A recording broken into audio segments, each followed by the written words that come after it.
Why on earth was Suella Braverman ever appointed by Sunak in the first place for the role of Home Secretary? She'd already done such a rubbish job the first time round, leading to Braverman being sacked by Liz Truss, of all people. I don't know what the incident was, but the incident involved Suella Braverman sharing secure information that she shouldn't do on a private phone. It was so obvious he needed Braverman's support. But let's delve back to last year and look at what had happened under Truss's government and Braverman's reappointment. Here's peanut-headed Tory weasel Jake Berry, ex-cabinet minister under Liz Truss's leadership, sticking the boot in with more detail. From my own knowledge, there were multiple breaches of the ministerial code. It was sent from a private email address to another member of parliament. She then sought to copy that individual's wife and accidentally sent it to a staffer in parliament.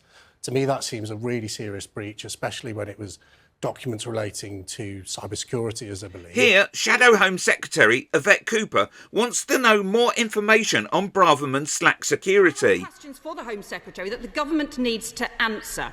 The Home Secretary accepted she sent an official document via her personal email to someone who was not authorised to see it. Is this the only time she has done this? Or has she shared other documents or other sensitive information? Now let's fast forward a few days from that moment, and here's Yvette Cooper, this time asking why Braverman has been reappointed to the role of Home Secretary. At noon, the new Prime Minister promised integrity, professionalism and accountability. At 5 p.m, he reappointed the former Home Secretary, who resigned from the post just 1 week ago, saying she had broken the ministerial code and admitting she had sent confidential documents outside government from a private email. It was obvious to most that Braverman was a massive liability and was totally rubbish at debating in Parliament. Here Labour MP Chris Bryant shreds her performance as Home Secretary. She says the system's broken. Well, yes, it is broken when you see the number of people taking dangerous trips across the Channel rise year on year and year. Yes, it's broken when it takes longer and longer to deal with individual claims, so it's of greater cost to the British taxpayer.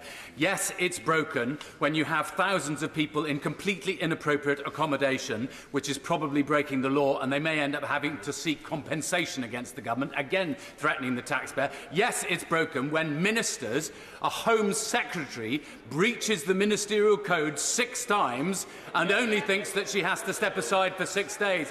I believe in the rehabilitation of offenders, but don't you have to serve the time first? Or is there one rule for everybody else and a completely different one for her? Well, I gently refer the honourable gentleman to my letter that I sent today to the chairman of the Home Affairs Committee. That's been clear about the timeline, my actions, the decisions for my actions. I apologised, I took responsibility, and that's why I resigned. Sunak allowed this power-hungry individual the role, the space and the opportunity to stir division. And now it's unclear the whirlwind Braverman might stir up, but it never looked good in the first place. So the fact he had to give her the boot is just another mark of failure on his part. All to get the support of Braverman and the ERG. The ERG, you ask? Well, if you don't know who the ERG are, let Braverman explain. Could you also just explain to us what is the European Research Group? Because a lot of people are saying it's effectively a party within a party. It's a group of hardline Brexiteers, some of whom are government ministers, operating within the Conservative Party and taking public money, because a lot of you use public money as MPs to fund this group, the ERG. The European Research Group has been in existence for many, many years, actually, and its express mission is to support the government to deliver a Brexit which is reflective of the result of the referendum and which is prosperity-led and successful. You take public money? It is funded by public money, and it has been for many years, yeah. How many government ministers are in it? I'm not going to say how many government ministers are in it, because it is essentially a group of members of Parliament. It's a secret society, is it? it's not a secret society. It's a European So research why won't group. you say how many ministers are in it? It's a group of MPs who are supporting the government to deliver a Brexit which works for everybody, representing all strands. So why of, can't you tell us who's in it? It's If we pay for it, we ought to know who's in it. Click here for a video about Braverman getting sacked.